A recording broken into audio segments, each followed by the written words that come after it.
Sebelum mula simpan emas, kena tahu dulu beberapa perkara asas tentang emas. Ini untuk kurangkan risiko rugi dan ditipu dengan simpanan ataupun pelaburan emas. Pertama, emas tiada pendapatan. Emas tak bagi kita pendapatan dalam bentuk dividen, hibah ataupun bonus. Nak untung, beli harga rendah, jual harga tinggi sahaja. Kedua, beli emas mesti dapat emas fizikal. Sama macam beli di kedai emas, emas tu kita boleh simpan sendiri. Jika ada banyak syarat merepek untuk keluarkan emas fizikal, tu kena hati-hati. Yang ketiga, simpanan jangka panjang.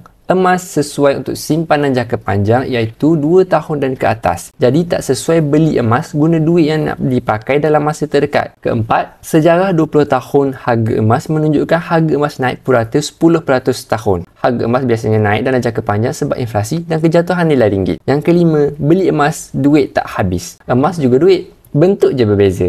Orang yang ada emas confirm ada duit. Tapi orang yang ada duit belum tentu ada emas. Keenam, waktu terbaik beli emas adalah bila kita ada duit lebih. Yang tak digunakan untuk 2 tahun ke atas. Bukannya tunggu harga rendah. Dan yang terakhir, yang ketujuh, waktu terbaik jual emas ada 3. Pertama, ada peluang tukarkan kepada aset yang boleh berikan kita pendapatan. Kedua, sudah capai target simpanan. Dan ketiga, ada hal kecemasan.